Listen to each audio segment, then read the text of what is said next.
Ndagusuje neza kandi nguhaye ikaze. Nyita Prince Robert, umuhungu w'Imana n'abanyarwanda n'abandi bose mwumva ururimi. Yesu nabishimire kandi akomeze abereshe ukuri ari ryo jambo rye ribe rigwiye muri mwebwe, kandi urukundo rwe rukomeze rubatwikire aho muri hose. Ndi inyuma ya kamera, ariko kuri kamera ndi kumwe na mwene data umuyobozi w'Ibuye Rizima TV Masengesho.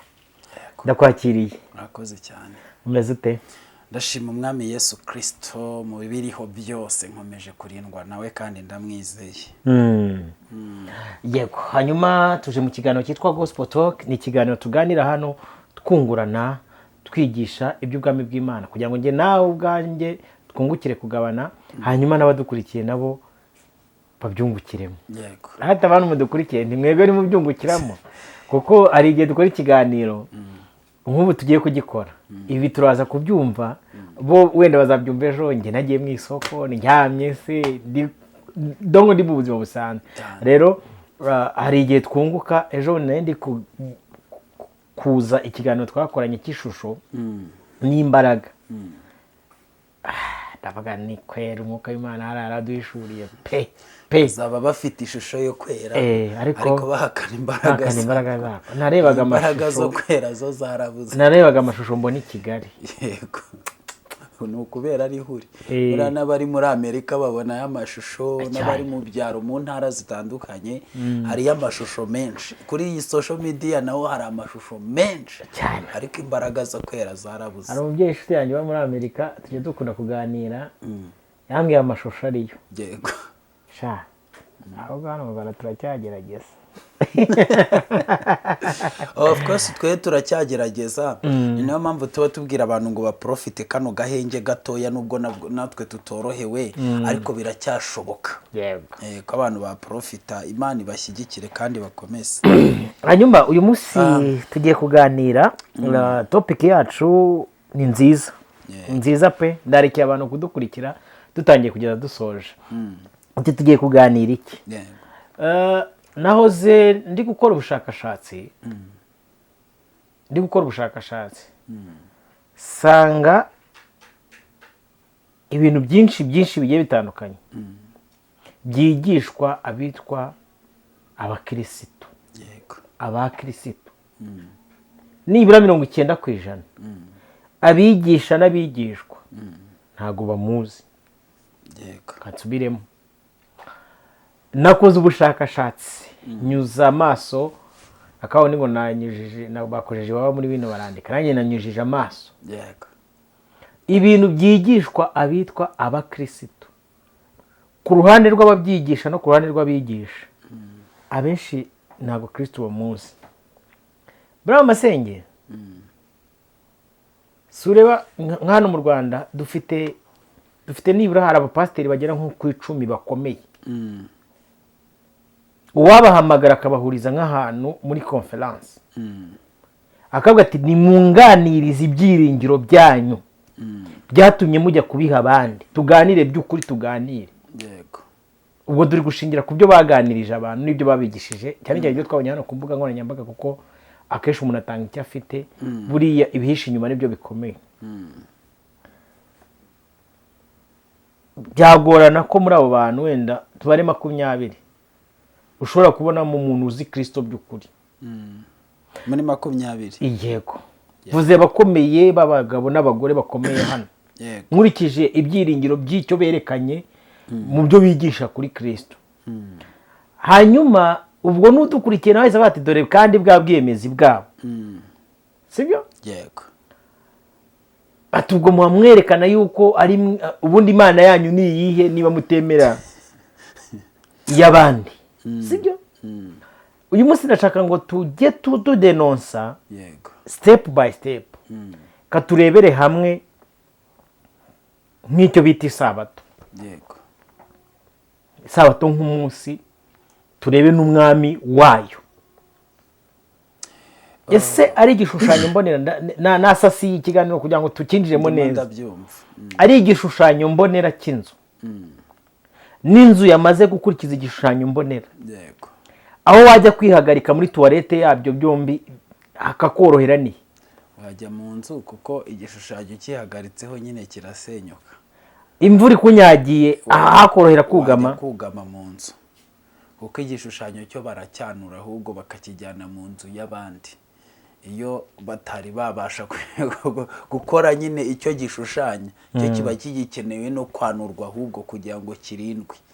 mu madini nawe ndaza kuguha ijambo umuntu watwandikiye ati Robert kucuca ijambo mu mutumirwa reka noneho ndagenda gakeya niyo mpamvu mvumvishe ndi gutegura iki kiganiro kugira ngo n'abantu badukurikiye ngo mu cyumbe mwitonze. Mu madini Yesu yasanze harimo idini ryigisha amategeko, idini ry'abafarisayo babitaga abigisha amategeko. Yego.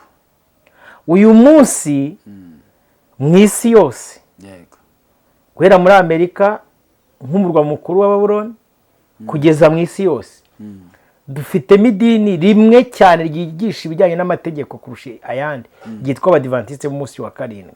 Yego. Usanga bezi yabo na fondasiyo yo kwizera si ishingiye ku mwuka wera kuko rimwe na rimwe batawemera, sibyo?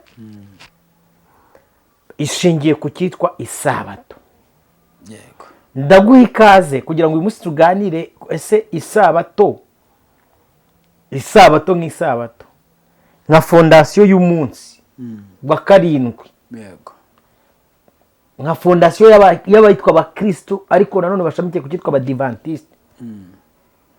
Kuri wowe na nyiri isabato, donc tugereranyirize isabato, sibyo?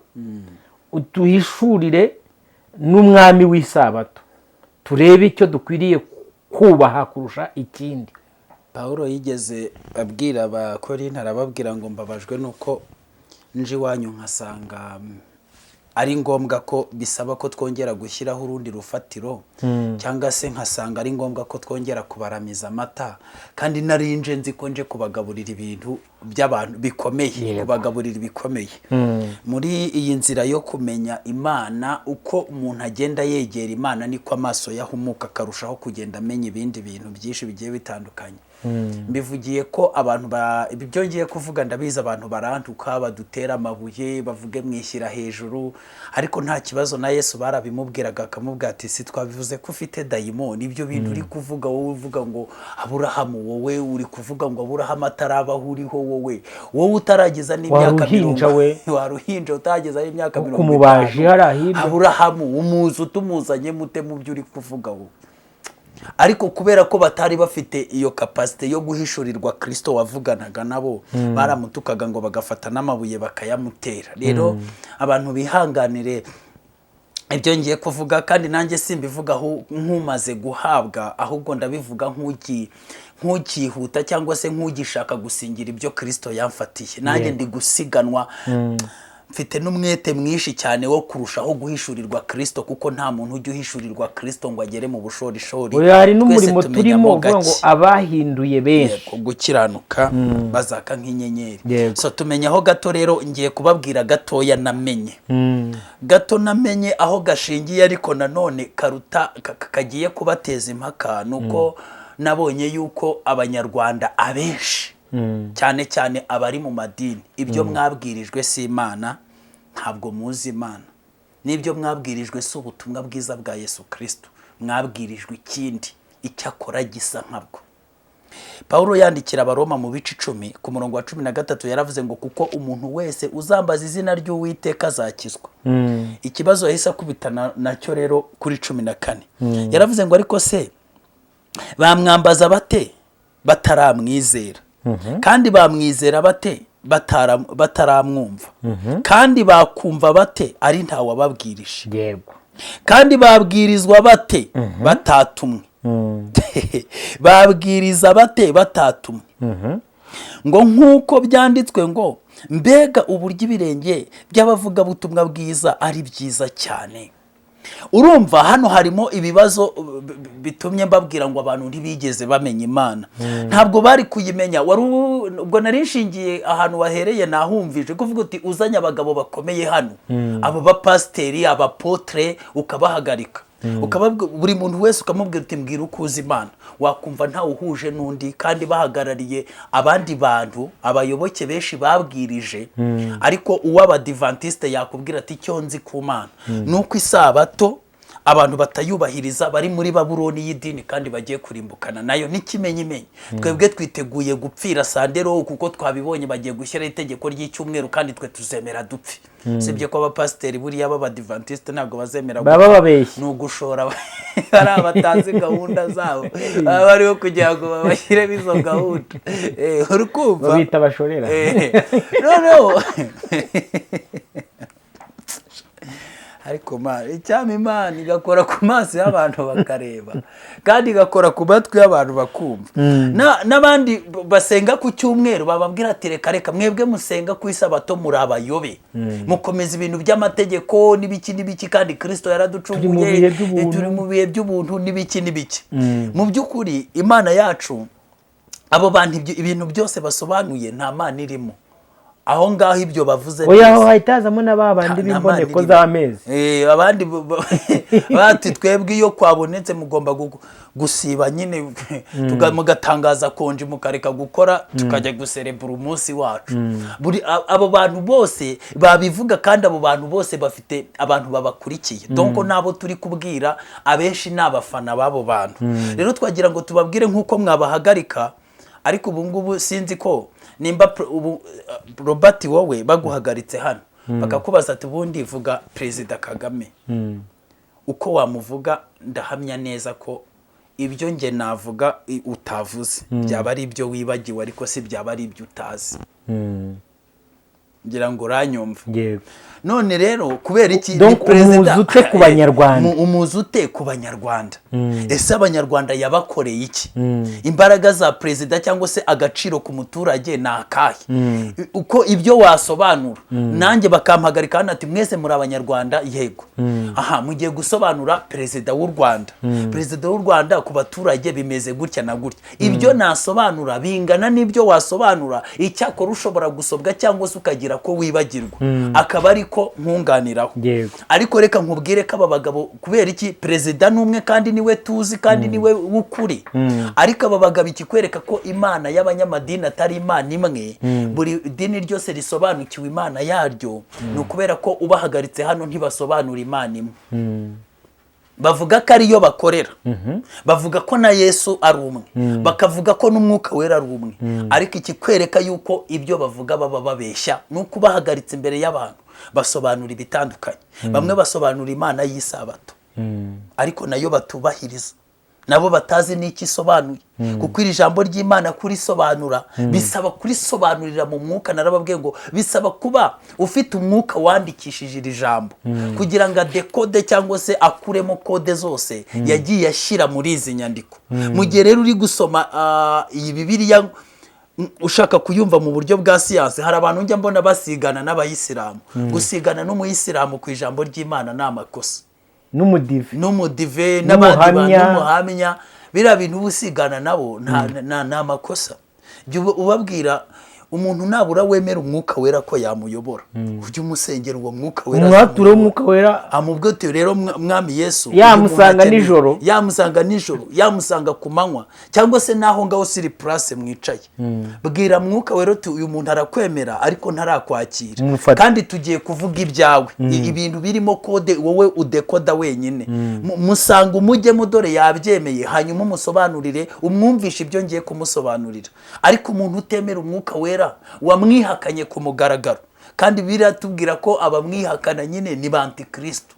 Antikristo rero ntago wahagurukira kurwanya utazi. Bamwe baba bamuze newe, reka gutinda, ariko gushaka gusobanurira ibintu by'umuntu arwanya ntabwo buri buze kubyemera, ntabwo abari buze kubyemera, kuko yica amatwi nkana. Bibiliya iravuga ngo bahumiriza amaso ngo batareba, bakiziba n'amatwi nkana kugira ngo batumve.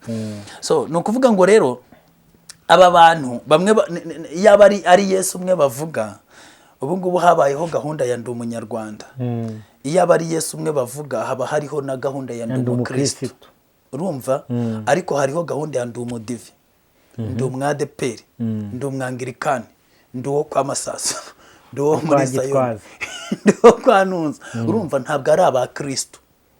nabaho hantu nyine. umushumba wawe ninde? Umushumba wawe ninde? aho kugira ngo avuge ko ari Yesu Kristo umushumbe, ni Robert ni Robert ni Masengesho. Ariko mu by'ukuri itorero rya Kristo aba urishumbye we ni Kristo, rimubereye umubiri nawe akaribera, abamufiteho nk'umushumba. Yego, abantu bafite Kristo nk'umushumba. Yego, nta nubwo ni ngombwa ngo umaze umushumba wawe ninde. Yego, igisubizo cye kiba kigomba kuza. None se ijambo ry'Imana yavuze ngo nimunyihakana mu maso y'abantu, nanjye sinzabamiriza imbere ya Data n'abamarayika be. urinda ujya kumaza ngo umushumba wawe ninde? Yego, ngiye mushumba wanjye unshumbye untwaye ni Kristo. Ariko batinya ikintu Yesu yaje yivugira ngo nanjye sinishakira icyubahiro, ngo nimba naraje kwishakira icyubahiro ngo ibyo mvuga ni ibinyoma n'iby'ubusa, ariko nimba ari Data wa twese nkishakira, mukwiriye kumwizera kuko niwe wantumye. None rero bamushumba binaha barigize ngo ba dadi bigira ba mama, ariko nibyo ni ba dadi na ba mami babo bayoboke babo, kuko ibyo bababwira atari Imana. Yaba ari Imana, abantu bose baba bari hamwe, bakorera hamwe, bizera kumwe. Ibyo ntibaze kubitekereza ko ejo bundi nibashyiraho idini rimwe bizaba bisobanuye yuko noneho ibintu bigenze neza. Oya, ahubwo wa mwami wabatumye mu rwego rwo kujijisha ari gushaka gukombayininga ibintu bimwe, akababwira ati n'ubundi mwarakoze muri bene Aburahamu, nabwo nababwira ko muri bene Kristo. Ndabashimiye, nimuze muhurize ibintu hamwe, duhurize imbaraga hamwe, n'ubundi twarabikoze, twarabarangije, ntibenda kuducika. N'ubundi rero azaba bagejeje ku rwobo rwaho yabajyanaga. Warumbajije ku kintu rero cy'isabato. Buriya abantu benshi nibyo nari mpereyeho ndi kuvuga ko abantu babwirijwe isabato bayibwirizwa nabi. Isabato ndayemera, kandi na Kristo arayemera, kandi ni nawe mwami w'isabato nk'uko ijambo ry'Imana ribitubwira. Ese ubundi mu mpfunyapfunyo ya Bibiliya, definisiyo y'isabato mu magambo yahoranyije ni iki? Definisiyo y'isabato ni umunsi Imana yaruhutseho imirimo yayo. Uri kubyumva? Yego. Uyu munsi iyo turi kuvuga ngo hari isabato, ibyo abantu bari gupfa bamwe na bamwe batanasobanukiwe neza. Ijambo ry'Imana ritubwira ngo Imana irema mu itangiriro, irema ibintu byose mu minsi 6, ku munsi wa 7 iraruhuka. Noneho Abisiraheli Imana ibategeka ko bazajya baziririza umunsi w'isabato, bakareka ibintu byose n'imirimo yabo yose bakoraga, bakajya gusenga cyangwa se bakaruhuka imirimo yabo, uwo munsi bakawuharira Imana. Ni amategeko, ni itegeko nk'uko bari barahawe andi mategeko. Hari amategeko 10 y'Imana, ariko hakaba n'andi mategeko agera muri 650 yabo yo ku ruhande ya sosiyete y'imiryango yabo bagombaga kubahiriza, ariko Imana nayo yakontororaga. Oya, n'ubundi ayo mategeko 10 yasaga nkaho ashamikiyemo, agendeye kuri ayo, kuko numva ngo niba itegeko rivuga ngo ntugasambane, buriya ntugasambane rishamikiyemo andi mategeko. Umuntu niyenda nyina akorerwa ibi, ibyo ni ubusambanyi nyine. Umugabo nabi gitingwa akorerwa, ibyo ni ubusambanyi. Donc ayo mategeko nubwo agenga sosiyete, n'ubundi yabaga ashamikiye muri yayandi y'iki, yayandi 10 y'Imana. Yego. Noneho rero nyine ibyo nababwiraga ngo abantu si Imana babwirizwa, tuzi neza ko isezerano ryose rya kera ryari igicucucucu cy'isezerano cy'ibizaba mu isezerano rishya, kandi ryasobanuraga Kristo. Amategeko 10 y'Imana yose, ijambo ry'Imana ritubwira ko ayo yose yuzurira muri Kristo Yesu. Ni niyo mpamvu yavuze ati sinaje kuyakuraho, ahubwo naje kuyasohoza.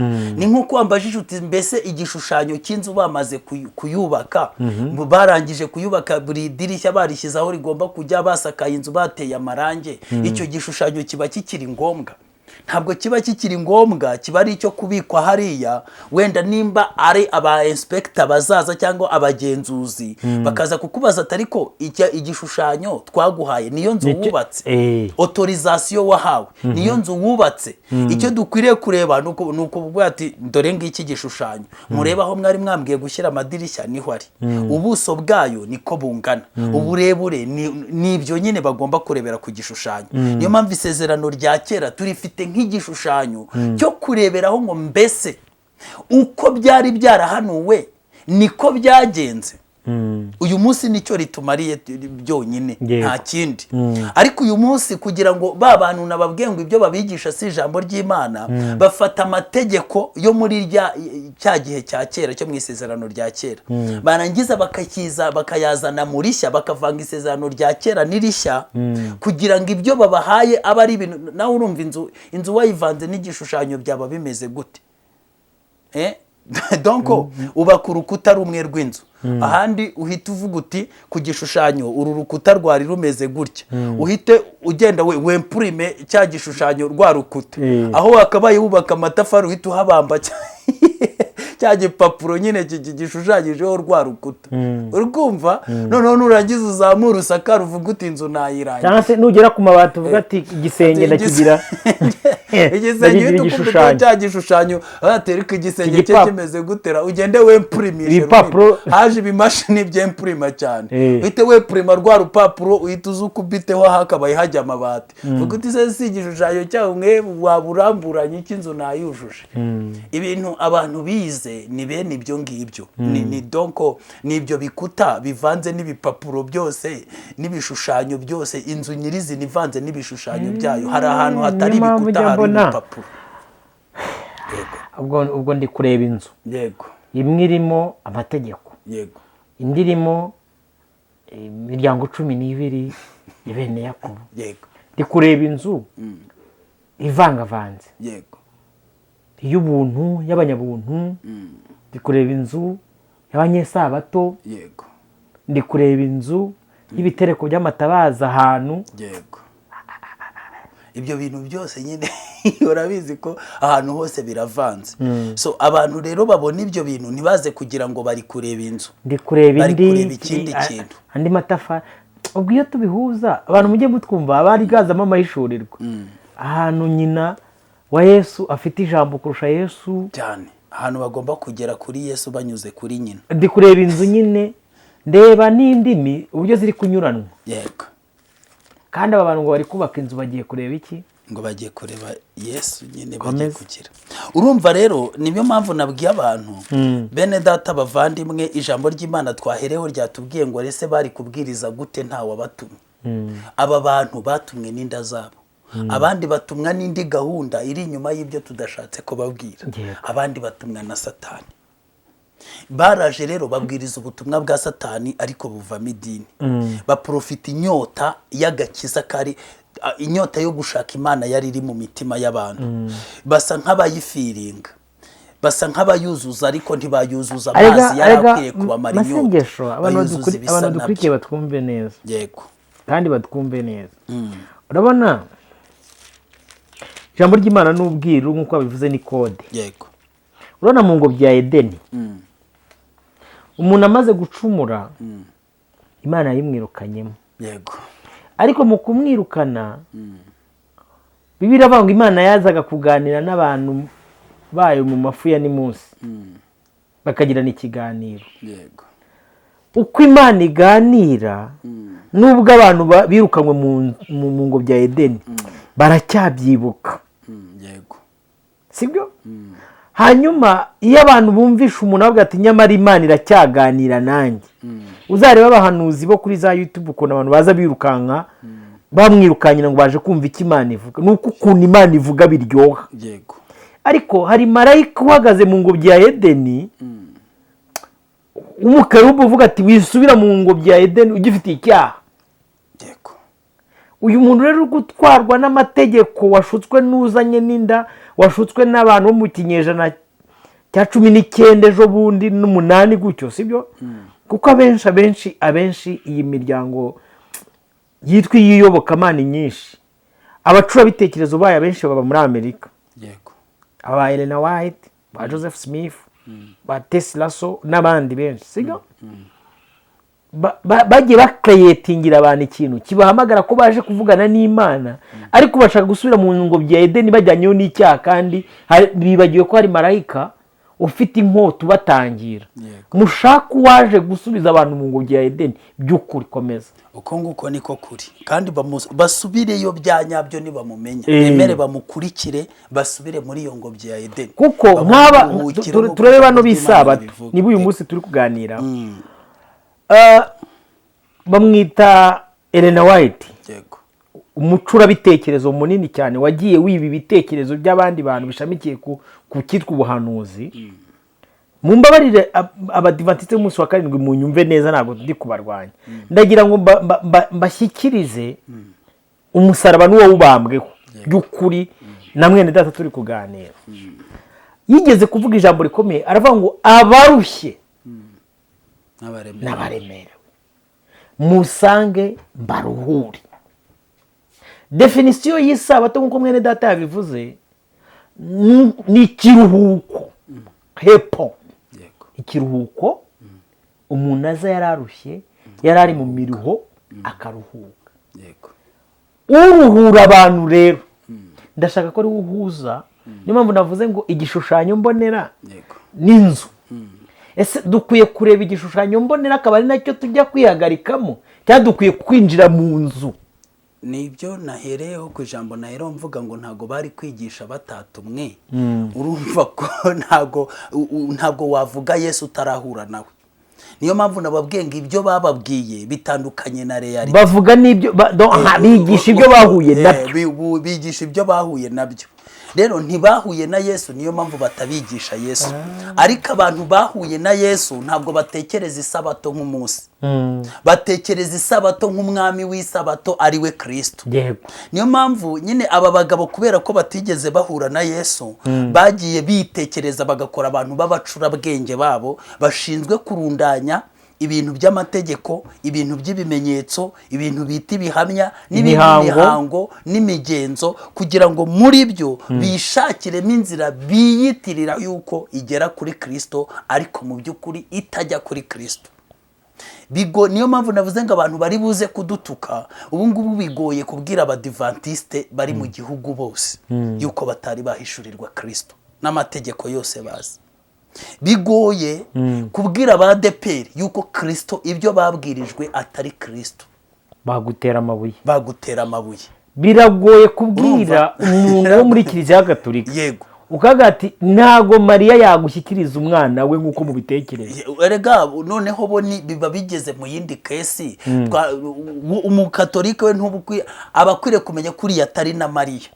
Uriya bita Mariya si we Mariya, kuko uriya Bikira Mariya wabo, uriya ni Bikira Mariya. Kandi Mariya ni we nyina wa Yesu. Bikira Mariya rero wese bariya bo noneho ubwo bisaba nka kwa kujandura ifarashi mu isayo, bisaba kuyoza ukayisubiza, kayitera n'udushinge ukayisubiza mu nzira. Bariya bo bakeneye n'imiti myinshi kugira ngo babashe gukira. Noneho rero abantu bagiye babwirizwa ibisa na Kristo ariko atari Kristo. Muri uko gushaka amategeko n'imigenzo n'imihango bibatandukanya n'abandi kugira ngo babone uko bahaha. Nicyo cyabateye kuzana aya mategeko. Bamwe bashyiraho icyumweru, abandi bashyiraho ngo wa gatandatu, abandi bazanamo abo ba Bikira Mariya, abandi bazanamo abo ba Ellen White bo kugira ngo babasudirira ibintu bagende babaza, kandi bafite ijambo ry'Imana ngiri Bibiliya, ariko ntibashaka kuyikurikiza. Ngo bakurikiza ngo Ellen White yaravuze. Ntuze kumbaza nimba abo bantu bafite ku ruhande ngo bagiye babahanurira bafite amajuru yabo bazabajyanamo. Bivuze ngo batangije ikindi kintu gitandukanye n'icyo Kristo yatangije. Noneho ahantu habereye ikintu gikomeye nuko iyo bavuna bari mu mavuna ntabwo baza bakubwira ati turudashaka kugushyikiriza Ellen White. Baza bavuga ko bakujyanye kugushyikiriza Yesu. Bakugezamo neza mu nkubwe umaze kuba dabo, icyo bita dabo, udaborinze. Baravuga ati ariko ntabwo twe tukuzaniye Yesu. Ellen White hari utuntu yavuze, hari utuntu yandikishije, hari utuntu yahanuye, uri kumva gukurikiza hano. Urumva ubwo ngubwo nyine niyo mpamvu Yesu yavuze ngo wemeye idini yabo abaruta inkubwe ebyiri ko umwana w'Igehenomu. Kuko yanyota hahandi ya gape yariri muri we, kakanya kari muri we, bakujuje ibitakabaye bikuzura. None ubwo rero aragenda aremerewe, yumva hari ikintu afite ku buryo n'ibindi bizashaka kwinjira muri we bitazabona aho bijya, kuko kakanya barakujuje. Ariko twajyaga turirimba kera, ubu nibwo igarutse numva ko yarahanuraga. Yadutuye imitwaro yaduhetamishaga, none tugenda twemye. Muze mw'abadivantisite mwe, turi gukora senteze. Mbere yo gutera amabuye dukore senteze. Koko ko wowe udukurikiye warinyeganyeje wumva isabato hari ibintu yakuruhuye by'ukuri. Ntabwo yamuruhura by'ukuri, ibyo sinakwirwa mbimubaza, kuko iyo aruhuka umuntu waruhutse aba ari muri Kristo Yesu. Ntabwo waba wageze mu isabato rero ngo uruhuke, kereka wageze muri Kristo. Kandi isabato yabera dutegereje ngiye kuyivuga mu kanya. Reka twifashishe ijambo ry'Imana wenda nihuse. Yohana ibice 9 aravuga ngo Yesu akizo umuntu wavutse ari impumyi. Yego. Ngiye gusoma mpereye ku murongo wa mbere. Aravuga ngo akigenda abona umuntu wavutse ari impumyi, abigishwa baramubaza bati mwigisha, ninde wakoze icyaha, n'uyu cyangwa n'ababyeyi be yavutse ari impumyi? Yesu arabasubiza ati uyu nta cyaha yakoze cyangwa ababyeyi be, ahubwo ni ukugira ngo imirimo y'Imana yerekanirwe muri we. Nkwiriye gukora imirimo y'uwantumye hakiri ku manywa, bugiye kwira igihe umuntu atakibasha gukora. Nkiri mu isi ndi umucyo w'isi. Amaze kuvuga atyo aricara, acira amacandwe hasi, ayatobesha akondo, akamusiga ku maso, aramubwira ati genda wiyuhagire mu kidendezi cy'Isorowamu, hasobanurwa ngo yaratumwe. Nuko aragenda ariyuhagira, agaruka ahumutse. Imana ishimwe. Wenda reka tube tugarutsaho. Yesu umunsi akora iki gitangaza byari ku isabato.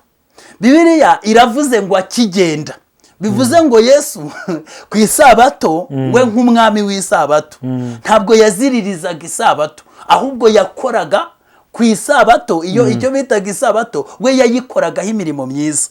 Ngo abona impumyi yumva ko kwiriye kuyihumura, kandi guhumura impumyi ku isabato ntibyari byemewe. Ngo aramuhamagara, ngo abantu baramubaza ati ariko se iyi mpumyi yakoze icyaha cyangwa n'ababyeyi? Arababwira ngo ntacyo. Haleluya. Uyu nguyu nta cyaha yakoze, n'ababyeyi be ntacyo, ahubwo ni ukugira ngo imirimo y'Imana yerekanirwe muri we.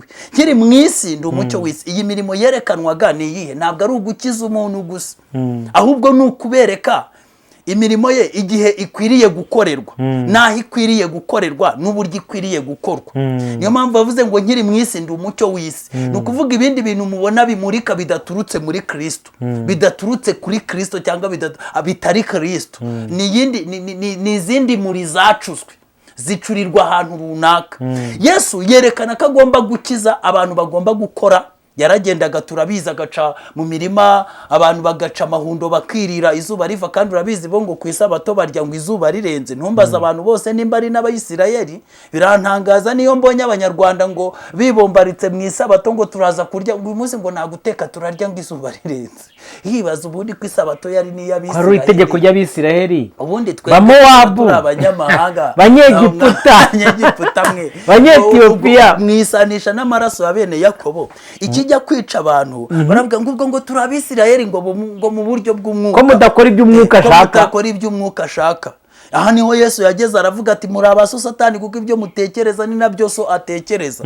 Ati yaba muri Aburahamu muba mukoze ibyo Aburahamu yakoze, kuko yaranyizeye, ariko mwebwe murashaka kunyica. Kubyumva. Yesu yapfuye n'aba bafarisayo isabato, kandi nibo bari bakwiriye kuyibwiriza.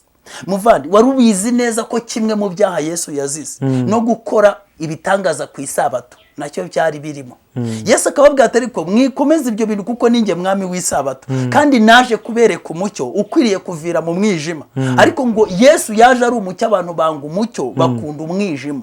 Bo bikomereza amategeko yabo, kuko niyo yagiraga ikintu abaha, akabazanira icyubahiro. Agakiza dufite uyu munsi ka Kristo Yesu yaramuritse aho bari batubwiye ngo tuzabagereraho, ngo harago ngo nta muntu upfa kwinjirayo. Yesu aramurika abantu bose ngo yaratamuruye n'umwenda wakingirije. Aravuga ati oya, atamurakura harajuba. Arababwira ati mwe mutaye. Baravuga ati oya, iyo sabato ukuyeho turayigumishaho, nawe ntukajye tubangamira. Ibintu byo gutanga ibitambo uri gukuraho, urabikuraho gute? Ibintu byo kubagerera mu masabato neza, ubwo niryari ni uwuhe munsi bazajya baza ko icyubahiro cyinshi tukibona ku isabato, aribwo batubwira ati baraba amaturo bakayazana. Ariko ujye ureba ubugome bw'abantu. Ku isabato ntibanga amaturo, ntibanga ibya 10, ariko ngo ntibemere. Yesu ntiyemerewe gukiza umuntu wahumye ku isabato. guhumura uwahumye ntibyemewe, ariko kujyana ituro ukuye mu mirimo yawe, ukazana ikirundo ukavuga ati mwakire, ibyo byo biremewe. Uri kubyumva?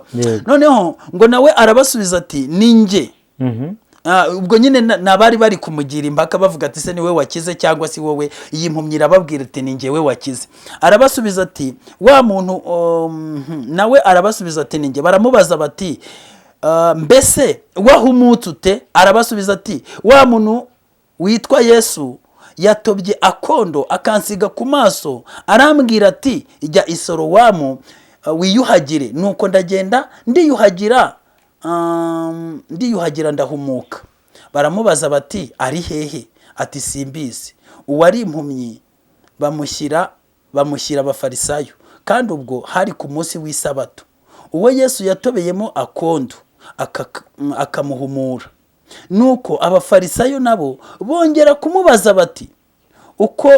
kumubaza uko yahumutse. Arababwira ati yansize akondo ku maso ndiyuhagira ndahumuka. Bamwe mu bafarisayo baravuga bati uwo muntu si uw'Imana kuko ataziririza isabato. Wumvise? Uwo muntu si uw'Imana kuko ataziririza isabato. Iyo aba ari uw'Imana ntaba yakoze ibyo bintu ku isabato. Rwose hari ikibazo mise nibaza. Abadivantiste b'inaha iwacu, uyu muntu wahumuye abantu ku isabato muramwemera? Mumubwize ukuri. Ntago bamwemera. Iyo baba bamwemera baba bakora bene se, ntago bari kuvuga ibyo iyo baba bamwemera ntago baba bakora ibyo basekuruza babo bakoze. Ubundi icyerekana kuri uwaso ni ukugenda nka so, burya ngo imfura igenda nka se. Iyo rero ushatse kumwihakana ukora ibyawe. Iyo uvutse ugasanga iwanyu bararaguzaga, ukamenya amateka yo kuraguza katari meza, bya bintu byose bari barakoze urabisenya wowe ukayoboka inzira y'Imana ugakizwa. Iyo ugendeye muri bya bintu rero ntiwahakana so, kandi umwuka wa so bigaragara ko ari we ukiri gukoreramo. Abafarisayo baravuga ati uwo muntu si uw'Imana. Iyaba uw'Imana ntabwo aba yaziruye isabato. Abandi bati umunyabyaha yabasha ate gukora ibimenyetso bingana bityo? Baramupfa. Rya zina yavuze ngo rizagirwaho impaka. Ubwo impaka ziratangira. Atangira bati oya ni uw'abadayimoni. Natase ko abadayimoni ko twahoze ducengana nabo namwe ko mubuzuye ko nawe baramukijije. Mwebwe b'Imana. Ejo bundi hari umudivantiste twahuriye CHK, afite umukobwa abadayimoni bazengereje. Arambwira ati ariko buriya nabona umuntu wansengera. Ndamubwira se ufite ikihe kibazo? Ati wa muntu we, ati ubu ngubu byaratuyobeye, ati biriya bintu byo gusenga ati ni ibintu by'imyuka mibi, mba mbona ari ibintu by'imyuka mibi byamfatiye umwana, ati hashize imyaka myinshi. Ati ariko rero kubera twebwe abadivantiste, ati biriya bintu byo kwirukana imyuka mibi ntago tubizi, ntago tuzi ibyari byo. Donc ninjye amubajije nti usengera hehera. Yakomeje kumbaza utubazo numva n'utuntu tw'abana. Ndambwira ngo ndi umudivantiste. Ndamubwira ngo ndakubabariye. Ese kubera iki? Ndamubwira ese none ibintu by'abadivantiste, ibintu by'umwuka mubizi bucya? Ati rwose ntacyo tuzi, twebwe icyo tuzi ni amategeko, ni isabato, ni ijambo ry'Imana. Ariko ibyo bintu by'imbaraga z'Imana zo kwirukana abadayimoni, ugasengera umuntu abadayimoni bakamuvaho, Imana ikavugana nawe ukamenya ati reka. Kuko bo bemera ko ngo abahanuzi barangije guhanura, bayoborwa n'ibyo bitabo by'ubuhanuzi ngo bya Elena White n'ibindi bintu by'amategeko bagenda basudasudira. Ndamureba numva gahinda karanyije. Abadayimoni babaritsemo barabishe. None se umudayimoni uzamusomera Bibiliya iyi ngiyi nayo uyisoma utayumva, uyisomesha umubiri na aba yakunetse kare. Dayimoni aba yakurangije tayari finite rimini, aba yakurangije. Ntabwo ibyo byashobora kwirukana abadayimoni. Nyamara kubera iki? Banze Kristo. Ati ibyo bintu ntukabikore ku isabato. Yesu nawe arababwira ati ngewe ndakora na data arakora iminsi yose. Imana ishimwe. Imana imfashe nihute cyane kugira ngo nsoze iki kintu. Ngo nuko bongera kubaza uwari impumyi bati ku bwawe umuvugaho iki? Ubwo yaguhumuye. Ati ni umuhanuzi. Ariko abayuda ntibemera yuko yari impumyi. Urumva? Agahumuka kugeza aho bamariye guhamagara ababyeyi b'uwo wahumutse. Barababaza bati uyu ni umwana wanyu muvuga ko yavutse ari impumyi none yahumuwe n'iki?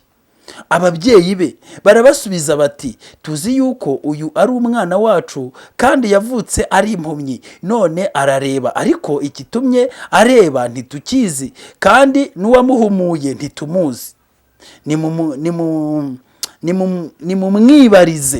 nimumwibarize namwe, ni umugabo mukuru arivugira. Buri umuntu wahuye na Yesu arivugira, ntabwo ategereza ko abandi bamuvugira ngo ngiye ngo umushumba wanjye ngo oya. ako kantu gasubiremo. Umuntu iyo Yesu na muhuye yego, ntabwo bisaba ko dadi, ntabwo bisaba ko uba ugikonegise kwa dadi, ahubwo wowe urivugira ukavuga uko wabonye Yesu. Ati ni umugabo mukuru, ukavuga uko mwahuye, ukavuga aho mwahuriye, ukavuga ibyo yakoze. Naho rero iyo ukiri kuvuga ngo umushumba wanjye uri kubona ngo ekata, ubwo nyine uba warahuye n'umufarisayo, tuba warigeze uhura na Yesu. Icyatumye ababyeyi be bavuga batyo nuko batinyaga Abayuda, kuko Abayuda bari bamaze guhuza inama y'uko umuntu wese uzerura Yesu ko ari Kristo acibwa mu isinagogi. Tuzamwirukana mu rusengero.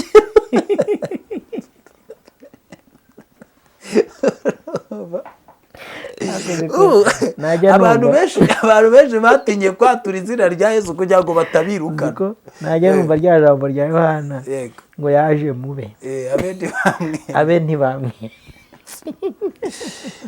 Uzi ko n'uyu munsi umuntu wese wamije Yesu yari umwadeperi ntabwo waguma ntiwaribwirizamo ko yari niwe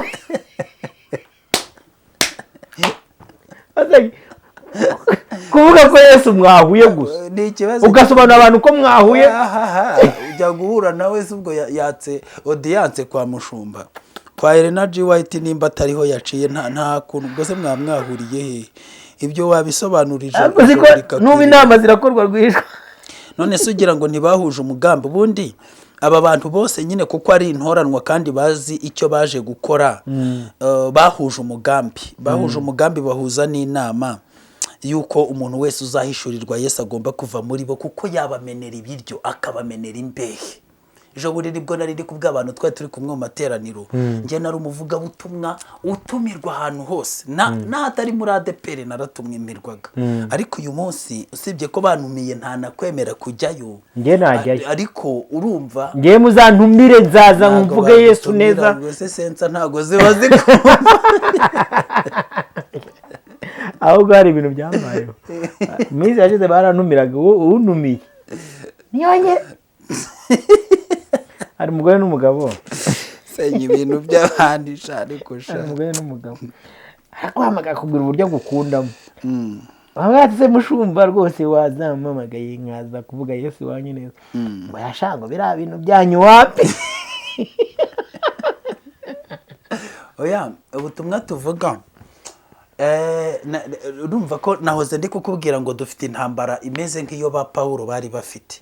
Hari umuvandimwe wavuze ngo dukeneye inkubwe ebyiri cyangwa se imyuka ibiri yari muri Paulo yikubye kabiri kugira ngo turwane intambara y'uyu munsi. Kandi n'ibi ngibi byari biri Yesu yahuraga nabyo byatumye batanasobanukirwa isabato.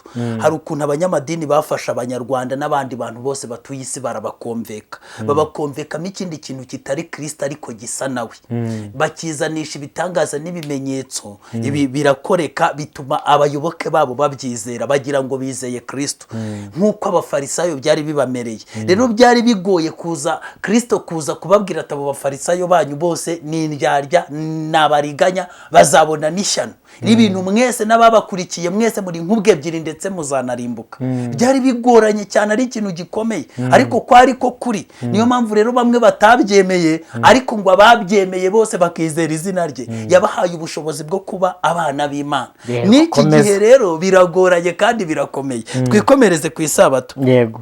Nawe ngo nuko rero uwari impumyi bamuhamagara ubwa kabiri, baramubwira bati shima Imana, twebwe tuzi yuko uwo muntu ari umunyabyaha. Uwo wagukishije nyine ujye ushima Imana nimba wahumutse koko. Ariko abantu nubwo babamo imbaraga zirukana abadayimoni ariko ni abanyabyaha, urumva, kuko ntibasenga ku isabato. nawe arabasubiza ati niba ari umunyabyaha simbizi, icyo nzi kimwe ni uko nari impumyi none nkaba ndeba. Imana ishimwe. ari kode mise numvamo aho ngaho. Yego. Nari impumyi none nkaba ndi kure. Icyo nzi. Abantu dukurikiye. Yego. Ntabwo impumyi ari impumyi z'amaso gusa. N'uyu munsi hari umuntu ushobora kumva iki kiganiro. Yego. Akavuga ati nahuye nawe. Rindira gake. Rindira gake uraza kumva uko yashoje. Yego. Icyo nzi.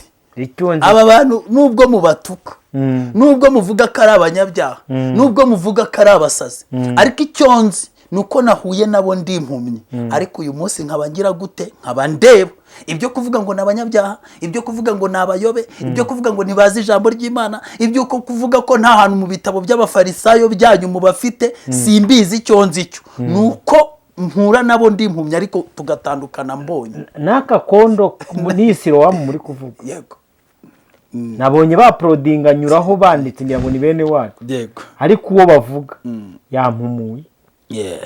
Yampumuye. Aha. Baramubaza bati yakugenjeje ate, yaguhumuye ate? Urumva ubwo n'ubwa kangaye babimubajije.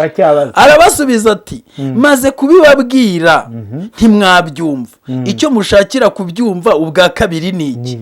Mbese namwe murashaka kuba abigishwa be?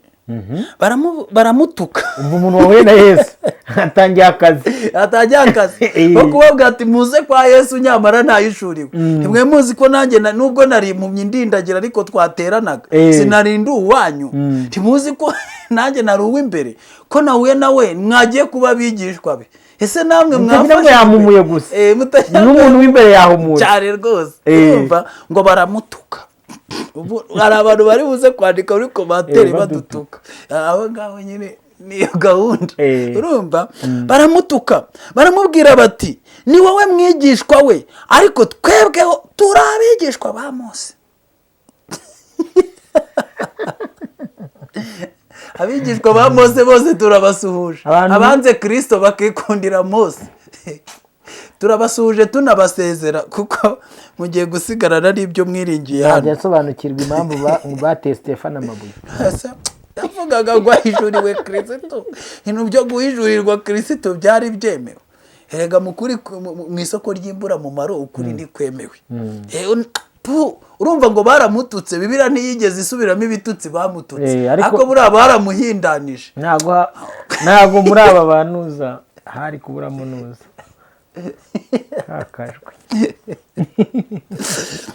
Ngo tuzi yuko Imana yavuganye na Mose, ariko uwo muntu ntituzi aho yaturutse. Ibintu bitarena wayitariwe wabihanuye. Mwebwe uraba mwe muturutse he? Umwuka w'ubuhanuzi mwebwe wabajeho. Siki ubundi nkawe uri kubivuga ubihereye he? Uri hawe ntituzi aho yaturutse. Icyo twemera ni Elena White, icyo twemera ni Martin Luther, uwo twemera ni runaka. Bataza kugira ngo turi kuvuga bariya gusa. Abantu bose ibyo mwize naga turi kubabwira Yesu wa nyawe, udashingiye muri ADPR, udashingiye ku idini ryari ryo ryose. Kuko mbanze mbabwire n'akantu wenda bagejeje iki kiganiro abihanganiye kumva ibyo turi kuvuga. Mutagira ngo turi kugaya abasenga ku isabato tukashima abasenga ku cyumweru. Mwese muri kimwe. Mwese muri kimwe. Ari abakomeza icyumweru, ari abakomeza isabato, mwese ari abakomeza ku wa gatanu, mwese muri kimwe. Arabasubiza ati ni ishyano ko mutazi aho yaturutse kandi ari we wampumuye. Tuzi yuko Imana itumva abanyabyaha, ariko uyubaha agakora ibyo ishaka uwo niwe yumva. Wumvisha amagambo y'umuntu wahuye na Yesu. Arababwira ati ariko none hiri ni ishyano, ntimuzi aho yaturutse kandi ari we wampumuye. Kandi ari we wampumuye. Mwuka waratangiye kubigisha. Ko tuzi ko Imana itumva abanyabyaha. Ni gute muri kuvuga ngo uriya si umuntu w'Imana? Kandi tuzi ko abantu bose bayubaha mu isi mu mahanga bose bagakora ibyo ishaka kibemera. Ni gute muri kuvuga yuko mutazi aho yaturutse? ariko nawe ibaza umuntu wari impumyi. Haleluya. Ndinginga Imana ngize guhumura abantu muri iki kiganiro. Imana ibakore ku maso y'umubiri n'amaso y'umutima murebe. Yesu yaje gusoza iki kibwiriza neza, ndashaka kugasorezaho, niyo mpamvu nawusomye umurongo wose.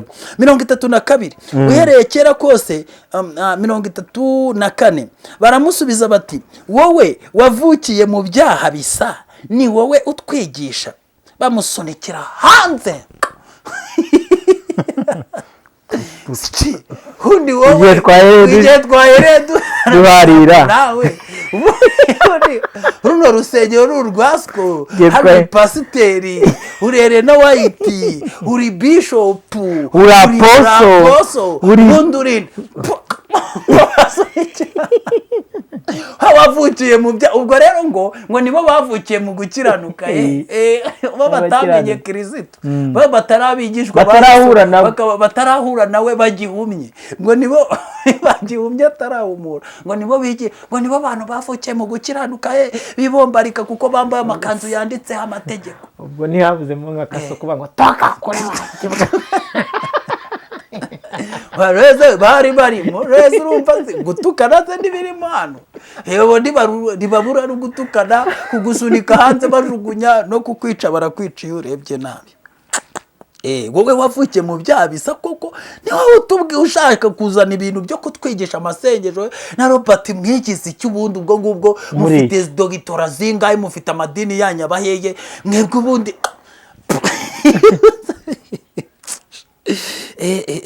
Yesu yumvise yuko, umva none agakantu, ngo Yesu yumvise yuko bamusunikiye hanze, aramushaka, amubonye aramubaza ati mbese wizeye umwana w'Imana? Nawe aramusubiza ati databuja, ninde nkamwizera? Yesu aramubwira ati wamubonye kandi niwe muvugana. Haleluya. Nawe aramubwira ati databuja, ndizeye, aramupfukamira. Yesu yumvishe ko bamujugunye hanze, ngo Yesu ahita ajya kumushaka, ubwo ati yegusha wakoze, reka nkuteze indi ntambwe, wabisobanuye neza, wampamije neza, reka nkugeze ku yindi ntambwe, mwihishurire n'akandi kantu kari gasigaye. Buriya reka mbabwire impamvu mudahishurirwa, nuko amatwi yanyu azabiranywa n'uburakari, mutari mwumva ijambo ry'Imana, mukanga kumuhamya, mugeze aho mwakabaye mumuhamya. Ariko hari abantu uyu munsi bahishuriwe Yesu, baguma mu badive. Hari abahishuriwe Yesu, baguma muri ADP, baguma mu bakatolika, bagumamo, baratinya, batinya abafarisayo. Nicyo gituma intambwe ya kabiri mutazigera muyitera. Ariko ngo uwatinyutse arabahamiriza, bamujugunya hanze, bamujugunye hanze. Yesu aza kumushaka. Narakubwiye ngo ntuzagire ikibazo cy'abakujugunya ko ntibazi pozisiyo Yesu ahagazemo. Hari igihe bakujugunya bakaguta ku bibero bye, ngo Yesu yivuganira nawe aramubwira ati noneho ni njyewe tuvugana, ni umwana w'Imana, najya nkwihishurira by'ukuri, kuko nabonye duke nagukore waratubyaje umusaruro. Tarano ya mbere yo guhumuka wanyeretse ko ninakwihishurira uzampamya no mu bandi cyane rwose. None rero ngwino, barahita ndakubyaye, ubaye uwanjye, ngaramupfukamira. Noneho nyuma yo kumupfukamira bwaratangiye gusenga, kugirana ubusabane n'Imana. Imana ishimwe. Umva icyakurikiyeho. Yesu aravuga ati nazanywe muri iyi si no guca amateka, no guca amateka, ngo abatabonaga barebe n'ababonaga bahume. Game over. Nazanywe no guca amateka kugira ngo abatabonaga barebe, n'abitwaga ko babona bahume. Ubu nimba hari ikibazo cyabaye, abantu biswe ba potere barahumye, abantu bitwa ba pasiteri barahuma, abantu bitwa ko bazi ibintu by'Imana barahuma. Imana irangije yihumurira ba bantu bari hariya bo hasi, batanazwi, badafite amazina azwi, irabahumura, bamenyesha iby'ubwiru bw'Imana. Ba bandi bahugira kurebera ku bishashagirana no ku madogitora, bakomeza kurindagira inyuma y'abafarisayo. Nyamara abo Yesu yahumuye baciye bugufi, bakemera ko abahumura. Haleluya bikomeye. Aho yagezeho muri hehe, muri hehe, dufatanye gushima ishyanga rito umwami w'amahoro. haleluya we ndumva Imana fashimwe ishimwe bahume umva kandi kantu noneho bakurikijeho baposo baba baramubashije bati bishop aravuga ati bishop baramubashije mami azamura ikiganza ngo bamwe bari kumwe nawe bumvisha ibyo baramubaza bati mbese natwe turi impumyi Masenge natwe turi impumyi nanjye ndi kanoni ndi impumyi ke docteur ntago mbimunye nta soni uzi ko mfite amatorero ahantu hose uzi ko ari njye uyihagarariye mu Rwanda no mwisi aho utenyuka uzi abantu twabatije uzi amaturo dufite siko dufite n'ibitaro twubatse ibitaro twubaka amashuri twubaka uzi amateleviziyo dufite natwe turi imodoka tugendamo wakinuwe turi mu urumva icyabashubije Yesu arababwira ati iyo muba impumyi nta cyaha muba mufite ariko none kuko muvuga yuko mureba icyaha cyanyu gihoraho. Wumvisha akantu k'imbaraga bashingije impumyi ko ariyo nyabyaha none uhumura impumyi abageza bagatisha si n'uyu munsi gusa arababwira dongo urumva bo bazi ko bareba ubundi nimba hari ikintu kibabaje Robert ubwo tugeze ku nkubwe ebyiri ni umuntu uzi ko areba kandi akabasobanukiwe iby'Imana nyamara muri ibyo yita ko asobanukiwe akaba ariho kujijwa kwe kuri yego Yesu niyo mpamvu yababwiye ngo iyo mwaba muri impumyi muba mwemeye nkabahumura yaba mubyemera ko muri impumyi donc mu yandi magambo muri impumyi zitabyemera kuko iyo abamwemera ubuhumyi mwajya kwivuza iyo abamwemera ubuhumyi mwatega amatwi mukumva ijambo ry'Imana mw'abadivantiste mw'abapenemwe mw'abantu mwe mwiyita ko mwakijijwe mwe muri Kiliziya Katolika iyo abamwemera ubuhumyi bwanyu muba mwemereye Yesu akabahumura ariko kuko muvuga ko mureba icyaha cyanyu gihoraho kandi muragihererekanya baso barakibahaye namwe mu gihe abana banyu n'abuzukuru banyu n'abazabakomokaho bose muragihererekanya nimba hari ikibazo gikomeye n'ukwiyita kureba kandi uri impumyi Yesu arababwira ngo iyo aba mwari impumyi babakozeho nk'uyu nguyu namwe nkabahumura namwe mukampamya mugahamya Kristo kandi mu buryo bw'umwuka no mu buryo bw'ibigaragara babazaga ko ari impumyi yego mu bivugaragara bati utwise impumyi gute ibipimo byo kwa muganga ntabwo byerekana ko tureba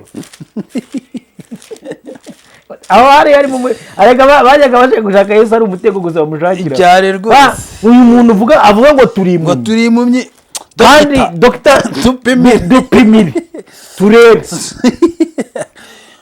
tuhitera baremeje ati simbona mureba se goko kuri 99% mboni zanyu zo zirareba mwami w'amahoro nawe ati rero murareba mutajya kundega ngo ntago mureba murareba ariko ni nacyo kibazo kuko mwiyita ko mureba icyaha cyanyu gihoraho iyo abamwemeraga bwo ko muri impumyi batize mbahumuye ariko kuko mwiyita ko mureba icyaha cyanyu cyo kigira gute gihoraho. Ndashaka gusoma mu Baroma turi ku isabato bamuzizaga isabato Abaroma 14:5 havuze iki 14:5 mu rwandiko Paulo yandikiye Abaroma haravuze ngo umuntu umwe yubaha umunsi umwe kuwurutisha iyindi naho undi akubaha iminsi yose akayihwanya umuntu wese namenye adashidikanya mu mutima we.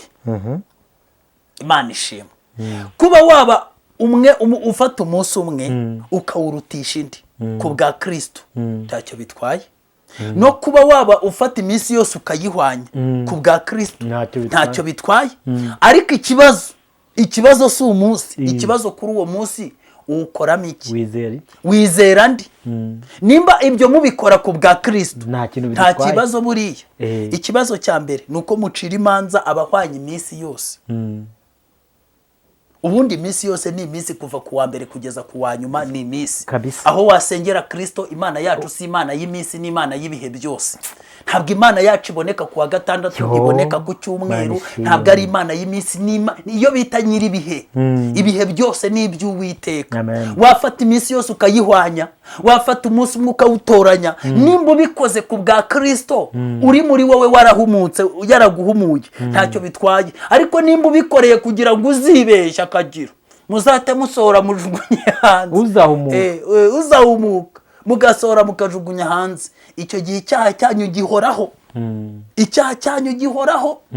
Rero iminsi nagira ngo mbabwire bantu babarokore, namwe bantu muri kuvuga ko muri kujya mu nzira ijya mu ijuru, usibye ko ibi bintu byo by'amadini ni kata zabo bashyizeho kugira ngo nyine ziranzira na amarembo nyine yinjira hahandi, ariko ubundi mu by'ukuri nta kintu bimaze. Ndashaka kubabwira isabato y'ukuri hano mu Baheburayo turasoje ndashaka kubabwira isabato noneho.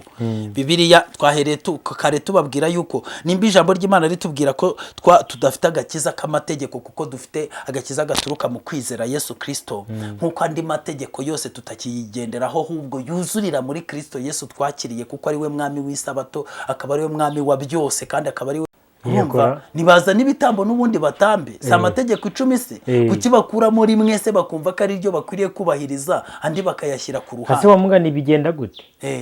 Andi ko mutatera abana amabuye mutubibone, ni batera amabuye kandi no gusenga ko baza n'ibitambo bongere batambe, kuko nyine waje gusoza mu mategeko umwenda warukingirije ahera mu busubizeho, ibintu byose birangira ko n'ubundi aha n'umuntu wabagiraho ikibazo ntawe yabona nyine mukira abamose twasobanukirwa bo muri bo, nkuko banga bavuga ati twebwe twizera Mose, mwizere Mose by'ukuri, mwizere Mose bigira inzira, ariko mwivanga ibintu ni nacyo Stefano yabaga ati reka babwire Mose muvuga nawe ni mumuzi uyu wavuganye n'Imana, Imana ikamuha icyerekezo. Yaravuze ngo abagore 7 bazahurira ku mugabo umwe, bamubwira ati turongore twitunge, ibizajya bidutunga tuzajya tubyishakira, ariko twemerere udukize urubwa rw'abantu, twitirirwa izina ryawe kugira ngo udukize urubwa rw'abantu, ariko ibidutunga tuzajya tubyishakira. Nako gakino gahari, kwishakira ibibatunga. Komeza Mana tugirire neza. Mana ngiye kubabwira isabato muri kino gice, umuntu utarayumva rero, umuntu utarayumva ubwo nyine yigumire kwa Mose. Turasoma Abaheburayo ibice 4, nabwo tuza gutinda hari. Mana idufashe, ngira ngo iki kiganiro cyabaye kirekire nenzi ko kiba kigufi. Ibice 4 by'Abaheburayo tuhere nko ku murongo wa 6 kugira ngo hari tuze kubyumva neza. Cyangwa se reka dusome titire, iravuze ngo uburuhukiro Imana yageneye abayizera. Uyo ni sabato y'ukuri. Nuko rero ubwo isezerano ryo kwinjira muri ubwo buruhukiro bwayo rikiriho, dutinye kugira ngo ahari hatagira uwo muri twe wasa nka hatarishyikira, kuko natwe twabwiwe ubutumwa bwiza nk'ababandi, nyamara ijambo bumvise ntiryabagiriye umumaro, kuko baryumvise bataryakiranye umutima wizera. Naho twebwe ubwo twizeye kwinjira muri ubwo buruhukiro, ubwo yavuze iti narahiranye umujinya wanjye nti ntibazinjira mu buruhukiro bwanjye, aribwo Imana yaruhutse irangije imirimo yayo imaze kurema isi, kuko hariho aho yavuze iby'umunsi wa 7 iti Imana yaruhutse imirimo yayo yose ku munsi wa 7, kandi nanone ngo ntibazinjira mu buruhukiro bwanjye. Nuko rero ubwo bisigariye bamwe kubwinjiramo, babandi ba kera bumvise ubutumwa bwiza bakaba barabujijwe kubwinjiramo, barabujijwe kwinjiramo no kutumvira, Imana yongera gutoranya umunsi ari wo uyu munsi, ivuga mu kanwa ka Dawidi nubwo hashize igihe kirekire cyane. Ya magambo yamaze kuvugwa haruguru ngo uyu munsi nimwumva ijwi ryanjye ntimwinangire imitima. Iyo Yosuwa abaruhura, Imana ntiyajyaga kuvuga hanyuma iby'undi munsi. Nuko rero kubw'ibyo haracyariho uburuhukiro bw'isabato bubikiwe abantu b'Imana. Reka tubanze ducumbikira. Iyo Yosuwa baruhura, iyo Yosuwa wategekaga iby'isabato, wanayoboraga iyo mihango y'isabato, aza kubaruhura, Imana ntiyajyaga kuvuga iby'undi munsi. Uwo munsi w'uburuhukiro ni umunsi tubikiwe, ntabwo ari umunsi ngo ni ku wa 6, usibye ko buriya na kalendari zifite ukuntu zagiye zihindagurika, ariko icyo wizeye ni umunsi. Wizera umunsi cyangwa wizera Kristo nyiribihe. mwene data muvandimwe, Yesu Kristo yasobanuye isabato hano. Ijambo ry'Imana risobanura isabato, kuko Imana iyo iza kubona iby'iminsi yaje kubategeka ari byo bya bindi byari mu mategeko yo kwa Yosuwa wakaragaga inkota akababwira ati murakabije kandi dufite amategeko y'Imana. Uyu munsi umuntu udashaka kuyakurikiza, ukurikiza Bayali ajye hariya, ukurikiza Imana ajye hariya, ariko njye n'inzu yanjye tuzakorera Uwiteka. Yosuwa agatuma abantu bavuga ati oya, twese tuzakurikira Uwiteka, iyo sabato tuzajya tuyiruhuka, nta kibazo, ibintu bimeze neza. Ngiyaza kubaruhura, Imana ntiyajyaga kuvuga iby'undi munsi wa kabiri ari wo buruhukiro Imana iteguriye abera, ngo nuko rero ubwo bikimeze gutyo haracyariho uburuhukiro bw'isabato bubikiwe abera. Isabato yo mu isezerano rishya twebwe dutegereje n'ubu buruhukiro bubikiwe abera. Ahubwo mugomba kumenya ngo uwo munsi n'uwuhe, ubwo buruhukiro bubitswe ryari, n'ibiki bizaberamo. Ntabwo muzi ingengabihe, ntibabigishije ingengabihe y'ubuhanuzi ngo mubashe kumenya. Igitabo cy'ibyahishuriye Yohana n'ubuhanuzi bwa Daniyeli barababwira bakababwira ngo uri kubona ngo nyine ngo Babuloni ngo nari ya madini, ngo Antikristo ngo ni papa, ngo ni bandi n'ibiki, bakabajijisha bakabacurika ubwonko. Kubera iki? Nta mwuka w'Imana mujya mubaza ngo musobanuze ngo muvuge ngo ese ubu buhanuzi busobanuye iki. Hanyuma bakabacurika iby'iyi minsi yinaha, kandi uburuhukiro dutegereje bw'isabato ari Kristo, aribwo tuzaruhuka kuri uriya munsi. Ndashaka gusubiramo iryo jambo. Nuko rero kubw'ibyo haracyariho uburuhukiro bw'isabato bubikiwe abantu b'Imana, kuko uwinjiye mu buruhukiro bwayo nawe abaruhutse imirimo ye. Haleluya. Ubwo mwebwe wenda muyiruhuka ku wa gatandatu nk'uko Imana yaruhutse iyayo.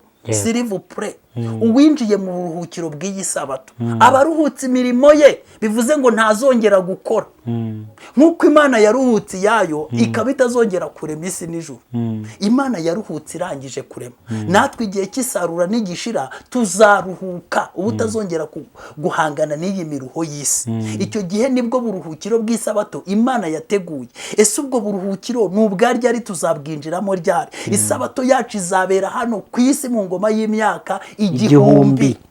Nibwo tuzaruhuka, niyo sabato yabera, nibwo buruhukiro buri kuvugwa hano. Ariko si ibyo bintu abantu babibwirwe n'iki? Mwebwe imyaka igihumbi yanyu igera buri wa gatandatu. Uburuhukiro ubwo mwararuhutse buri wa gatandatu, muba mwaruhutse imirimo yanyu n'imiruho yanyu yose, ibintu byose byabavuyeho. Hari umudive wari inshuti yanyu twanaga ku Muhima. Yego.